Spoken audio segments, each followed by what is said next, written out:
a concrete barrier. Would not be surprised, obviously, if the pursued suspect is injured in all of this. But meanwhile, because the suspect has not come out of that vehicle, and it could be because he or she is injured, we have the authorities out there with their guns drawn and the SWAT vehicle as well. Do we know, and yes, it is a Cadillac CTS, do we know the want in the first place? We're still working.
vehicle and kind of peep inside.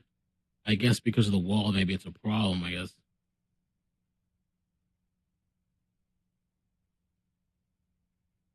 And he got a turret and stuff. I just start blasting things.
90 minutes later, deputies have not tried to reach the driver yet. Sky Fox live over the area of Belgrave Avenue and Avenida del Ranchos, where there are now 2 Bearcats. So you're looking here at a live shot right now from Sky Fox.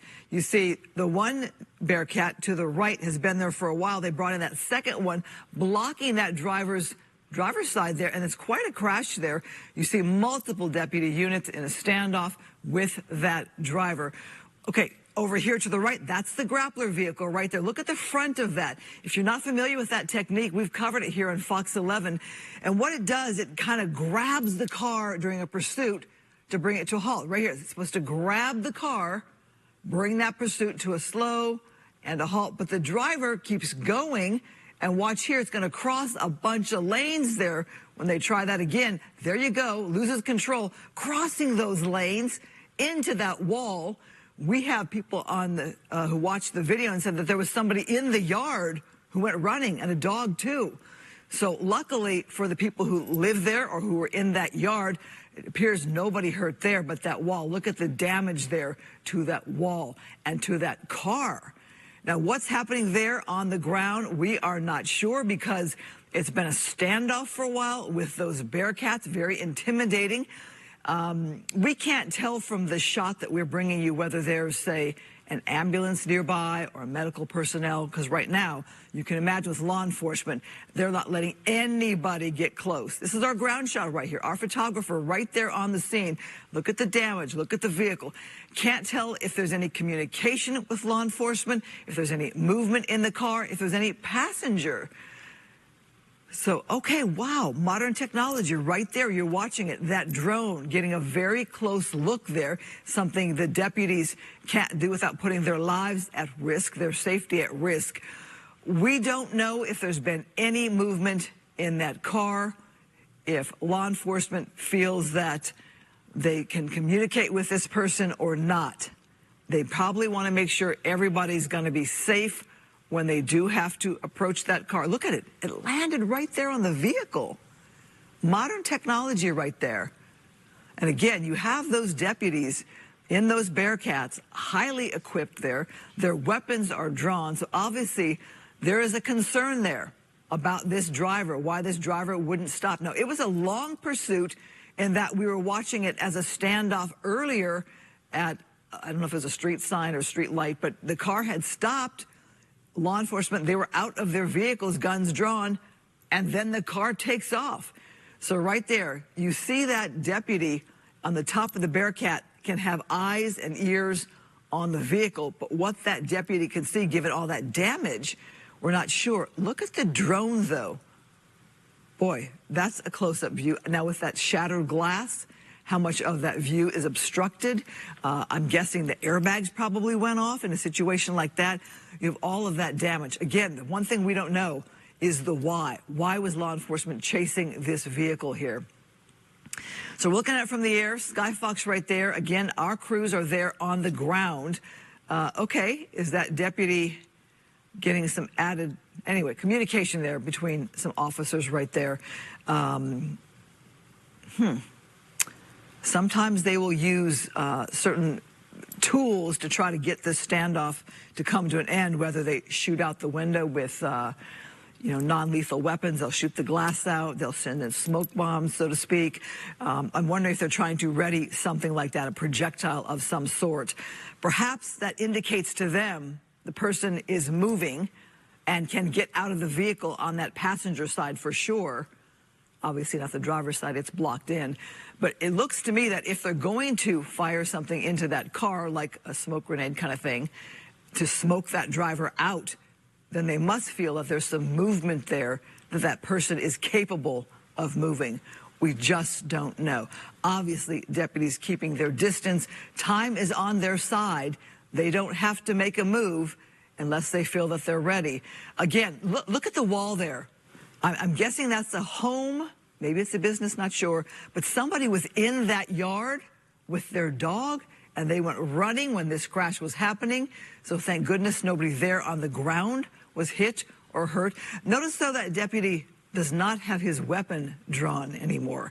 So I don't know if that means that they have added information, that things are more safe for them that they can stand down, so to speak, with their weapons.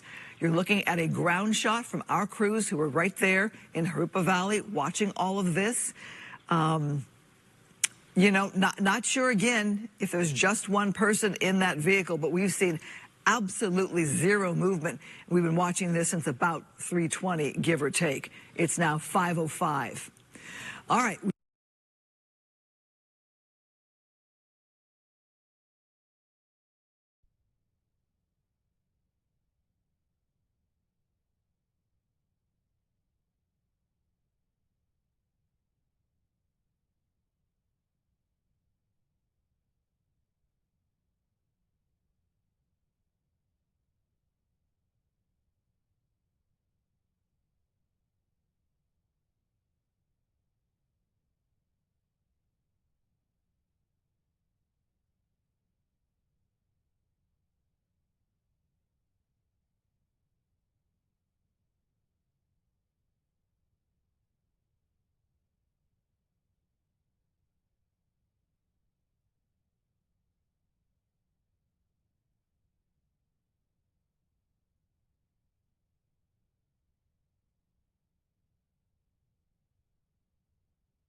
think that maybe there is some movement with the driver, that they're watching the driver's actions.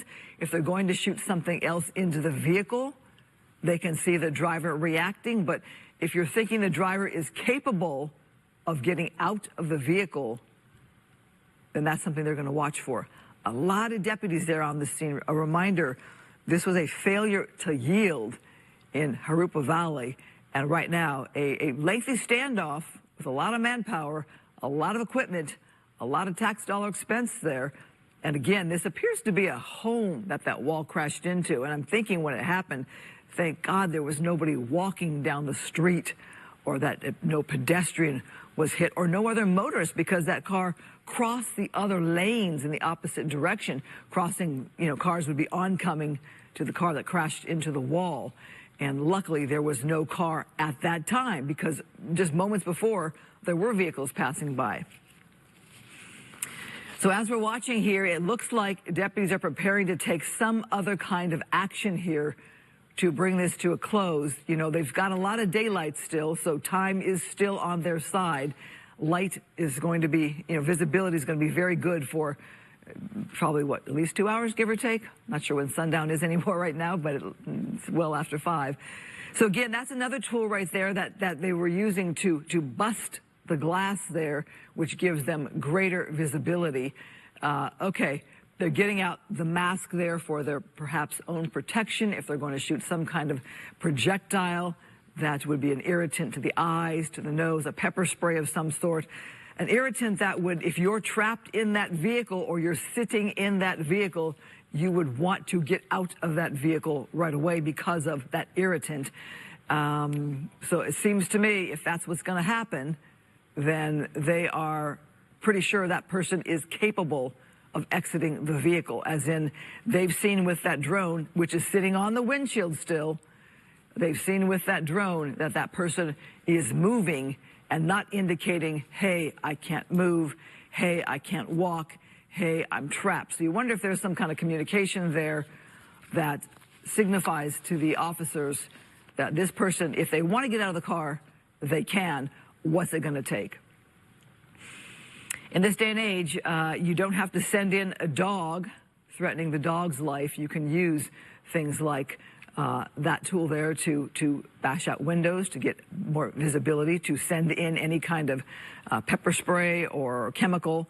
I'm not sure what they use there, Riverside County, so I don't want to say specifically, but it looks like they're going to insert something perhaps into the vehicle, or I don't know if that's more to break glass. We'll see. We'll see. Let's watch the actions here. But look at the deputy there. He's got that mask on to protect himself from any kind of residual or any kind of chemical irritant that would blow their way or come back onto them. So they're taking their own precautions there. Looks like this deputy either is going to take the action there with the irritant, or is going to be in the wind. Wait, okay, is there movement there? Something? Oh, wow. Okay, there's movement there in the car. So that person is grabbing something from the back of the car. Not sure what it is they're grabbing. Not sure if they're trying to indicate they'll make some move. They're gonna cooperate in any fashion. But that was the first movement I've seen in this entire standoff where you saw some movement from inside the vehicle. Now, it's not easy to reach back. It's a fairly decent-sized car. My colleague informs me it's a Cadillac CT5. So to reach back and be able to pull something from the back there indicates that person has a little bit of mobility. Again, we are guessing that there's one person in the car, have not heard. Obviously, the pursuit earlier today, there were 2 people in the car. In that pursuit, one person died, another arrested, and that was a standoff and shootout with police there, LAPD. So you're here now in Riverside County, and you're watching really technology at play here with those Bearcats and the ability to not have an officer have to go in and approach that vehicle. Again, we've been dealing with this pursuit here in Harupa Valley for 2 hours now. Not the standoff necessarily for 2 hours, but this all began 3:20 p.m. here in Southern California. We do know that lots of people watch us from around the country and elsewhere. Yes, another pursuit ending here in Southern California. The box shot you see there is our crew on the ground. Okay, some movement there, right there. Some movement there. That deputy there is maybe clearing. Okay, yeah, some kind of irritant there. Gas of some sort, perhaps. Trying to smoke out that driver. Okay, but look how it blows back out of the vehicle. If you are that deputy up there with that stick, it can go right at you. See him holding that gas mask against his face to protect from the irritant. But you can see how irritating that would be if it's coming at you. It is blowing back towards the deputy, so you have to wonder how much is going inside the car and for how long that person with no gas mask can withstand this. All right, Tim Lynn, our police specialist, bring us up to date here with this immediate scene right here with what that deputy has inserted into that vehicle and how it works. It's a gas canister that is on the end of that pole that emits the tear gas, which is basically a very fine powder. You can see it's completely filled the interior of that car. If you look at the windshield, it's completely white. So it is getting a good saturation inside that car. So if the driver decides to stick with it, he's going to have to overcome that, as well as he's blocked from the left to get out. So he's going to have to come out that right-hand door. So they've kind of, it looks like he might be or just moving stuff out of the way. It's just a matter of now giving him the incentive to get out, because staying in there with that much gas is very difficult. I have seen in the past where they've used 2 to 3 different canisters into the car to get somebody out, and they stick with it. And I don't know how they do it, because I've been through the gas trade where they put you in a building and set one of those off, and the first thing you want to do is get out. So how a person can be able to handle that is beyond me, but they do. Suspects have a strong will at times not to give up, and when they do things like this. But the reason they put it on the end of a pole like that is to control it so it doesn't get inside and, cause a problem once it gets in on the interior. So they can hold it there, let it disperse, not come out, put another canister in if needed, and put in a second canister if this person doesn't give up. So for some reason, they're not advancing on this car with shields and things of that sort. I have not heard what the actual initial want was on this vehicle, but obviously with the SWAT being called out and the speed at which the SWAT team is working here, very, very slowly, very methodically, bringing in equipment, getting in position, making sure everything is in their advantage coming up on this vehicle. So they must have some information that really gives them pause to be able to approach this car, because they're not exposing themselves whatsoever to the person inside this car. So, Tim, as we're looking at this here, we saw that the tear gas was blowing back, even back on towards the deputy who inserted it into the vehicle. But you're pretty convinced that enough would go into the vehicle that would cause a problem for the average person? Oh, yes. I mean, if you looked at it there, as I explained it, it showed the windshield was completely whited out. That's that white powder. It's not actually a gas. It's a microfine powder that is dispersed by smoke. And the smoke is in the canister. It burns. That smoke then carries that microfine powder out, and that's what the irritant is carried by. And when you saw the front windshield of that car, you saw it turn completely white. That indicates to me they're getting good saturation in there. So now what they'll do, it looks like, is they're going to wait and see if the driver now wants to give up, because the powder or the irritant isn't gone. Just because the smoke is gone, that car is completely filled with that microfine powder. So anything in there is now contaminated. The hands, the face, the hair, the clothing, anytime he moves or that driver moves, going to get another dose. So it doesn't go away just because the smoke isn't visible. So, yeah, it's just they're trying to see what will happen now once they put in that first canister. And as you were talking, I'm sure negotiations are going on with the PA system or verbally from the officer hanging out of the hatch on the top of the armored vehicle. So, they have to take their time, and they've decided to run this in a very methodical way.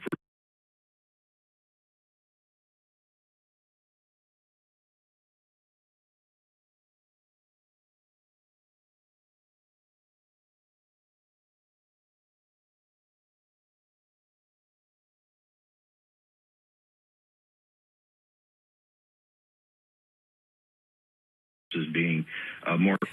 So you have this driver who's crashed into the wall, perhaps injured, but I'm wondering, do deputies with the drone that's sitting on that driver's side windshield, do they have enough information to feel this person is mobile enough to get out of the passenger side? Yeah, that's what they have. I can't predict what they can see and what they're watching. And the drone has a fully capable camera on it that could be pan, tilt, zoomed in, pulled out, even infrared for some of them, to where they can look at the inside of that car. But the infrared would be pretty tough looking through the windshield because that blocks the heat.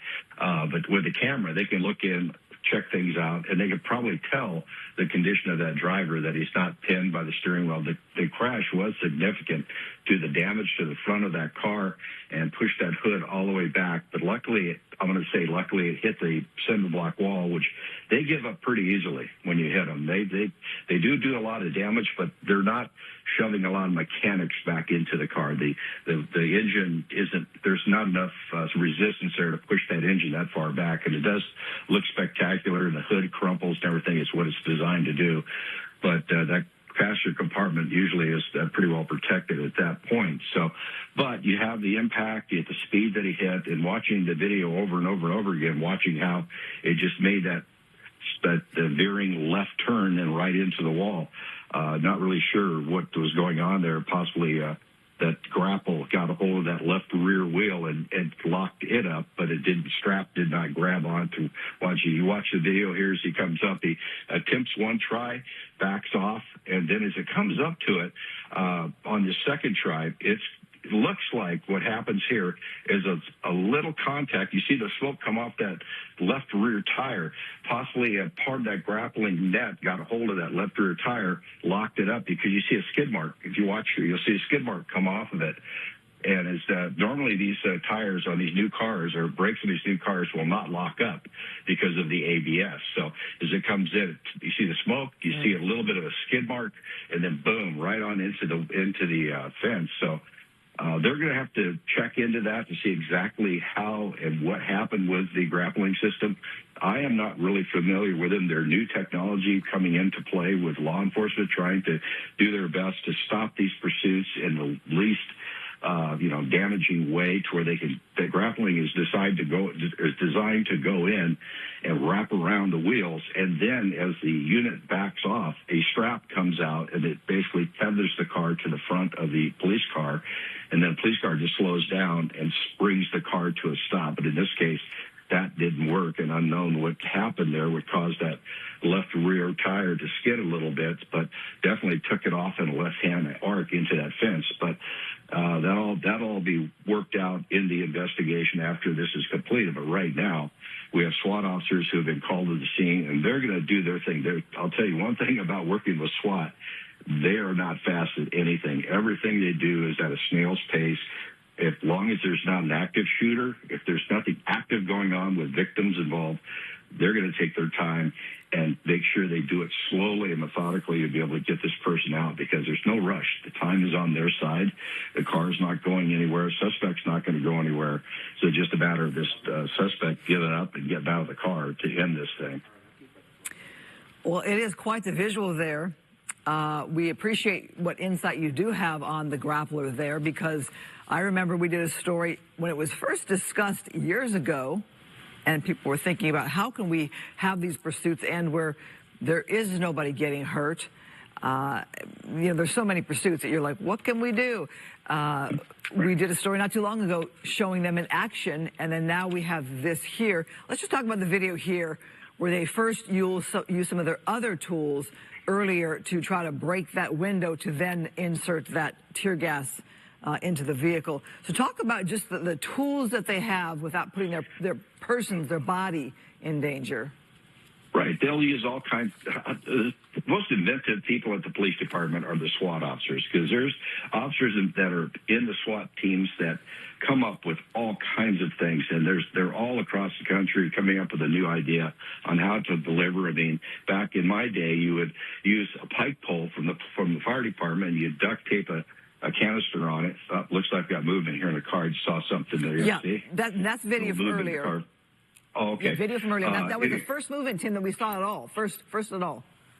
Okay, so I see the live up in the left-hand corner. Yeah. But yeah, obviously that drone officer operator has seen this person moving around. So anyway, they back in my day, you'd just duct tape a canister on the edge of end of a pipe pole and jam it through the window. Now they've come up with these fancy extending poles with all the controls on it to where they can put it in the car where they need to put it in. And then other things that they come up with to be able to protect the SWAT officer from having to expose himself getting up to this car. So, every day is an evolution of technology, and somebody will try something new that works. Sometimes you'll try something that doesn't work. And I said the most inventive person is that SWAT sergeant or SWAT officer that's his main job, is to figure out how they can make it easier and safer for the officer. And they'll come up with some pretty amazing things. So I always have a lot of admiration for the SWAT teams and special enforcement bureaus that are out there that put all this stuff together, and the way they operate. Like I said, they do not go fast. Everything is slow and methodical. And what that does is protects the suspect and also protects the people around them. It's where you don't have, a lot of policemen with a lot of guns, downrange, and then one round goes off. Then you have a bunch of sympathetic fire go off and red bullets going everywhere. Those days are pretty much over. And when the SWAT team shows up, they take over the scene. Uniformed officers pull back to the outer perimeter, and they let the officers do their thing now. So, as you see, the tape here is they're pushing glass out of the way, now pushing that in, and then he just pulls a ring on the end of that hook, into that extension pole, which now puts it into the car. And as you said, Christine, it kind of looked like it was getting out, but once this shot pulls out a little bit, see the windshield fill up? So that's telling me the whole car is filling up with that smoke or that powder, and a good saturation is being affected here. So, this pretty tough guy in there put up with that much gas and that much irritant in there to be able to stay for as long as he has afterwards. So I would not hesitate to think that another one or two canisters are going to go in, trying to convince this person to get out of the car, because there's some reason they don't want to approach that car and bust the window out and open the door and pull him out, because they probably have information that he's either armed or there's something with the car that they don't want to put officers in harm's way. Tim, let me welcome our viewers at 5:30 here on Fox 11 News here in Los Angeles, as we are watching still the end of a pursuit in Harupa Valley, Riverside County. You're looking at that big screen, which is video from earlier when they were able to bust open that back window, use that pole there to put in some tear gas, and still no movement from that driver. Now, I say no movement in that the driver has not come out of the vehicle. You see the deputy there with his own gas mask on for his protection there. We did see some movement shortly before that where the driver was grabbing something in that back area. Now, this pursuit started at 3:20 p.m. We've been covering it here on Fox 11 for over 2 hours now. And it was quite the wild ending with the use of that grappler and the car spinning off into a wall where there was a person in the yard and a dog. They went running, but the driver has not exited that vehicle. So, Tim Lynn, as we bring you back in, we remind our viewers that they are watching the live shot on the top screen, which is now the full screen. That is our ground crew, our photographer, Joab Perez, right there on the ground, bringing us that live shot right there. We are hearing that they put the pole back into the car. I don't know if they're indicating to the driver, hey, another round is coming, because you mentioned, Tim, that they'll do more than one round of the tear gas. But what does that tell you about a suspect who's apparently not showing any sign of exiting the vehicle after round number one of tear gas? What is that? Any insight? It's not your normal, everyday 8 to 5 person who goes to work, comes home, eats dinner, then heads off to work the next day. It's somebody who is really determined to hold in there, because, like I explained earlier, having gone through tear gas training, it is not a fun experience to be exposed to that. And for this person to be able to sit in there and get the first dose come in and load up the car. And as I explained, it doesn't go away just because the smoke disappears. There's still that powder in there. So he's continually being dosed. Every time he moves around, or he or she moves around inside that car, is getting dosed. And for somebody to be able to hold in on that, it kind of tells you that, they're a pretty tough person, or either they have some type of narcotic or a drug on board that's deadening their senses. But there are people in this world who are not susceptible to tear gas or OC spray or pepper spray. It's just something about their eyes, their senses, their nose that are not affected. So, this could be the one out of a million persons that, is not affected by tear gas. And, we've gone into tasers. I mean, there's folks out there who can get hit by a taser and not react to it. And so every piece of equipment that a police officer has, somebody somewhere is going to defeat it or not be affected by it. And so you always have to keep that in mind when you're deploying a less lethal option here. But what they've done now is they've put that gas in, they'll wait, they'll negotiate, they'll try to get this person to crawl out of the car. Obviously, the person is moving around in the interior of the car because we saw that movement in the back window on the deck. So that drone on the windshield is probably watching this person move around in there. So that intelligence is coming back to these officers on scene. So they're working with everything they're gathering at the scene. I'm sure back at the stations, they're trying to gather information on this person in this car. And as I spoke about the pursuit the other night that was ended up out in Barstow, it was just a failure to yield there too. But you don't know what's in the car. You don't know why they're failing to yield. You don't know why they're not pulling over and stopping. What have they done? Are they, the one the other night was reported an attempt murder suspect, but you're not really sure what's in the car or what the motive is of that person, why they're not stopping. And, this car was going at a pretty good rate of speed, but not in a crazy way, but just trying to get away. And what caused the crash, it was the attempted use of that grappler, causing that left rear wheel look like to lock up a little bit. But right now, everything is slowed down and just moving through and trying to get this person to give up safely. Tim? And it's all up to them. Yeah.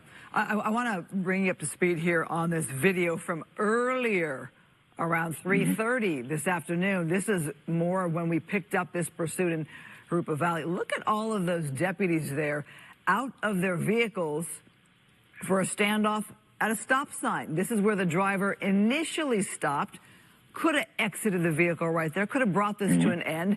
We were all waiting, watching as the deputies were all out of their vehicles to see what happened. And, the driver just eventually would take off. We'll keep a watch on this video right now to see how this played out this afternoon. So Tim, as you're looking at all the deputies, a lot of them, they're ready for this driver to exit the vehicle. Again, we're saying failure to yield, but that's a lot of law enforcement right there. Yeah. Any pursuit will attract a lot of officers, and especially what I see right there, there must have been more to this than a failure to yield. This is a very large response by these officers. You have the long guns out, as well as another armored officers back behind the area, and he stopped at this point. And now was trying to make the person's going through this thing in his mind, trying to figure out, do I give up? Do I not give up? Delaying the inevitable and now slowly moving away. And now it's just slowly moving away, trying not to draw fire from anybody or just, see what I can do. And, before, just jamming the gas on and going. But right now it looks more like a delaying technique that we've watched people do over and over again, where they stop multiple times during pursuit, taunt the officers, do whatever, and then take off. Well, this one here took off from that stop, and what happened prior to that, we don't know. We don't know how long it went. Let's watch the grappler move in there. Yeah, Tim, let's watch the grappler move in. Again, as we talked about, newer technology. They make one attempt right there, doesn't grab onto the car like it's supposed to. They're going to make another attempt, and it should just slowly bring that car to an end, but as you mentioned, spins off into that home right there with that crash. Go ahead, Tim. Yeah, that netting that's on the front of that police unit, it's straps that are built up into a net, and they're supposed to grab or get onto the rear wheel, one side or the other, get on the rear wheel, wrap around that rear wheel, and lock it up. And at the same time, as the unit backs away, it's supposed to send out, it stay tethered to the police unit as it pulls away, so where the police unit can slow down and basically pull on the leash and slow the car down so it doesn't do something like this. But here's an indication how quickly that SWAT unit got there. That gives me the idea that this thing has gone on way before media showed up and was already in progress to get those folks activated and on scene that quickly. So they were already dispatched en route and probably on scene at the initial stop that we watched earlier because they were there very quickly. Because it's not like the movies where they drive around in that truck trying to wait for something to happen. They deploy after being called out. So, there's more to this right now. And just by the action of these officers right now tells me that this suspect is probably pretty violent. All right, Tim Lynn, our police specialist, stand by. We're going to step away to bring people some other news today and come back to this if there are more developments. We thank you for your expertise. Another big story today here we want to bring you.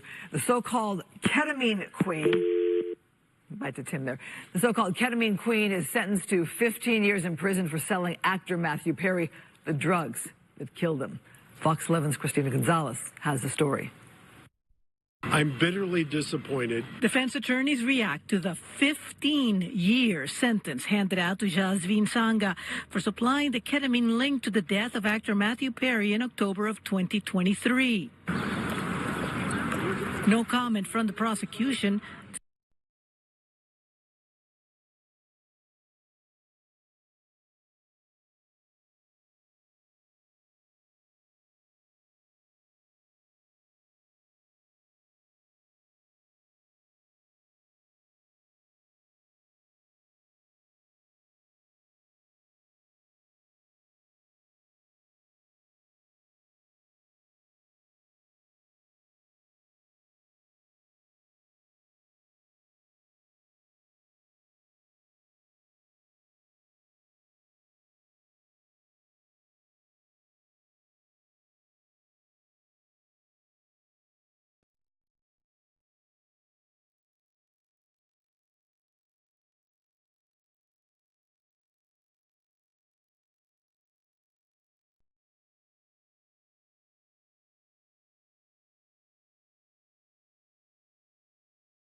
Right now, they're trying to apprehend this individual that has led police on this wild goose chase for more than half a day now in this Southern California. They've gone on the highway, off the highway. They've stopped at a certain intersection where police were able to get out of their vehicles. Now they are approaching right now this vehicle here on Live Now from Fox.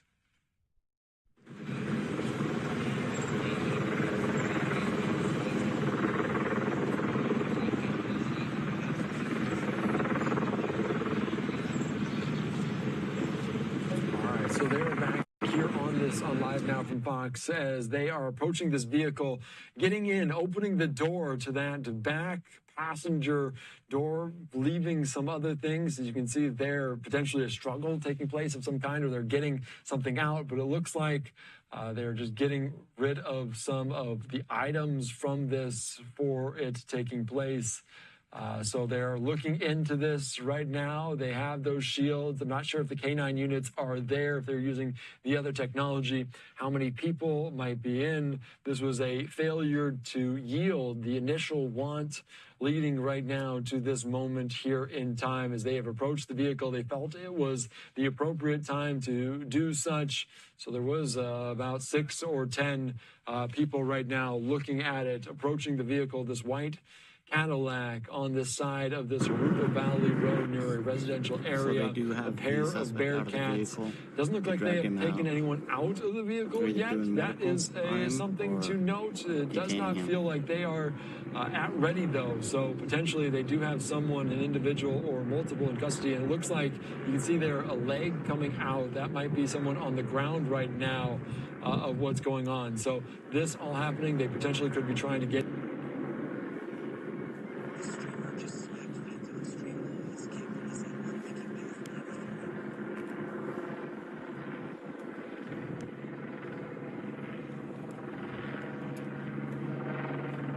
Can you see anything?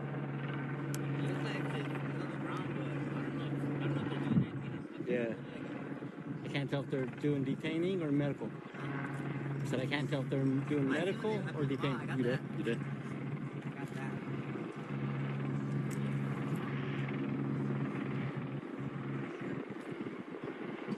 You can see here that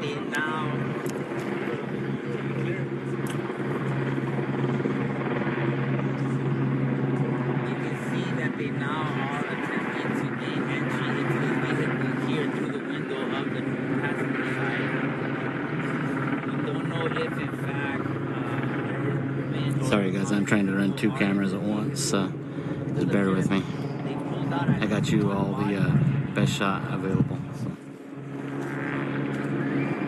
It appears there may be more people in the vehicle. The way these deputies, they are now bringing in emergency personnel, quite possibly trying to tend to the wounded. You can hear sirens behind me on the radar coming from the fire department.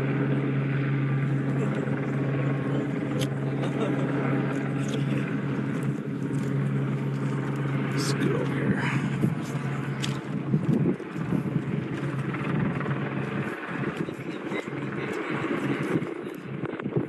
All right, hold on, guys. I'm going to set you down again for a second.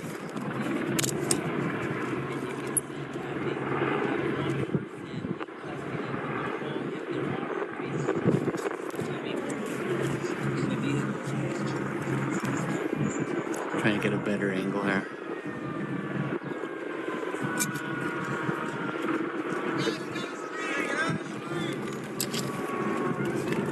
All right, we're getting moved.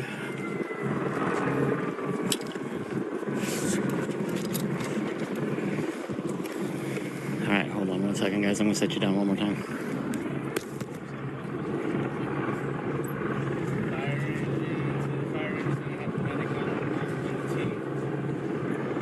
They have now pulled out at least one person out of the vehicle, out of the back passenger side. You can see, in fact, that sheriff deputies here. Emergency personnel is now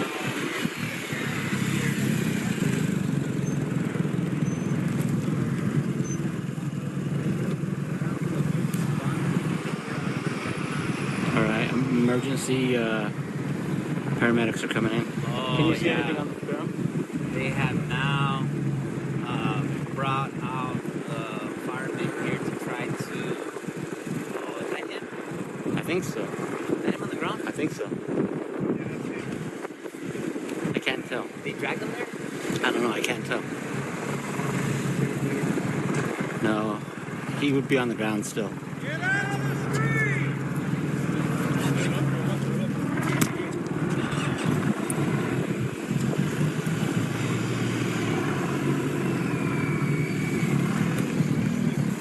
Sorry, guys. I'm trying to get you all the best shot, but have police over here.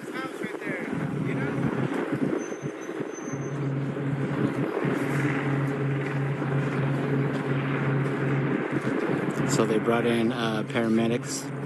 So they're either going to do medical treatment or they're going to pronounce him.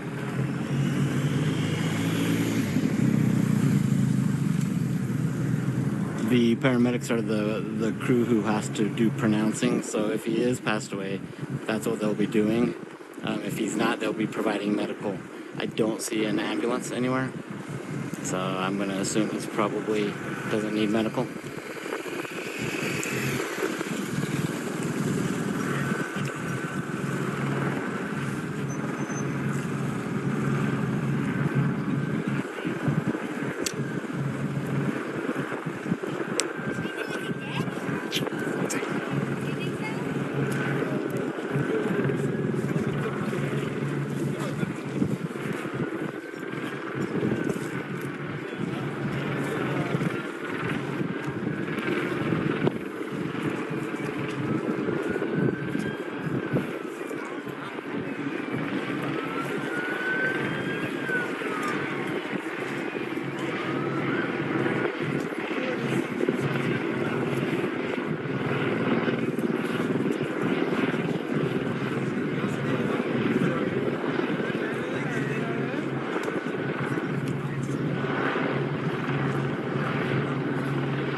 ambulance has arrived. So that's a good sign for the gentleman. He's either alive and needs medical attention, or they're gonna, if he was deceased, they wouldn't transport him. They would leave him on scene and coroner would do the investigation.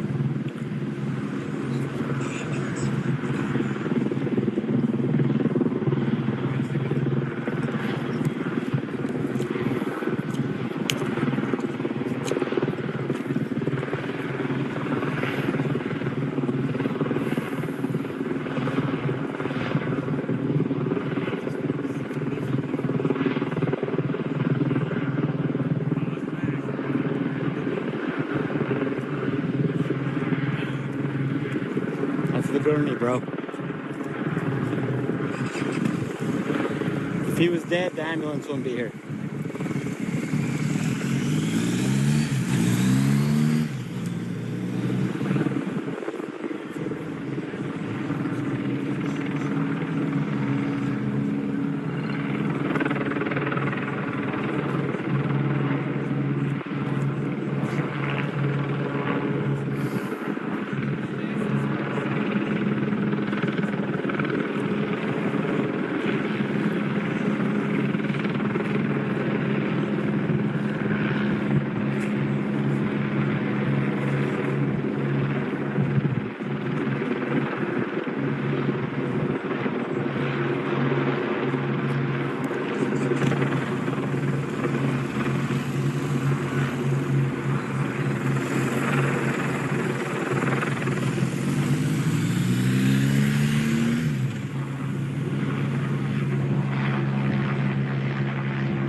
Sorry guys, I'm trying to run two cameras at once.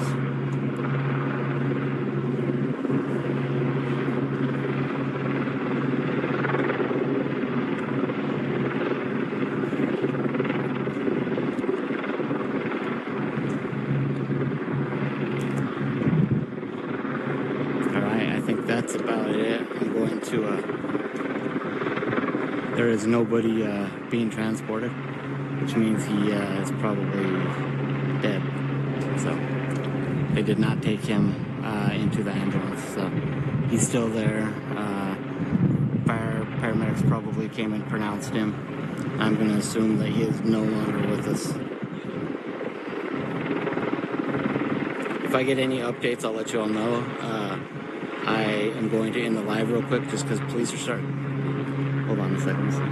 They're starting to try to move us back a little bit. So I'm going to end the live. Thank you all for joining. Hey, I'll have a full video from the scene on my YouTube, and I'll post some stuff here on TikTok and on my Instagram. All the links should be on my bio. I appreciate you all for being here. Stay safe, and I will be back live again if I get anything good. So y'all have a good night.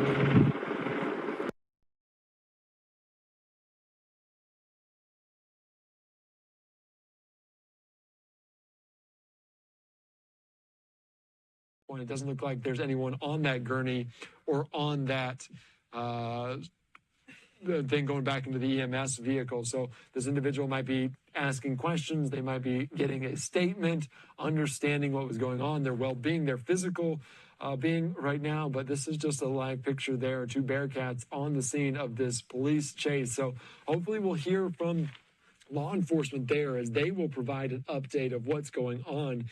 You would likely hopefully hear something of that kind in the coming hours, because so many people potentially affected. Those kids within the school were put on lockdown. You can only imagine what the parents were thinking in the environment that we live in, just what's going on with the lockdown in close proximity to it that ultimately was likely lifted.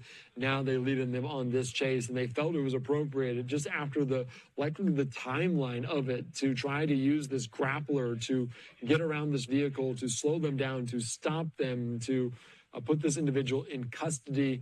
So they tried to use that grappler. They were unsuccessful the first time. They tried it once more. It did clip the back of this vehicle, sending them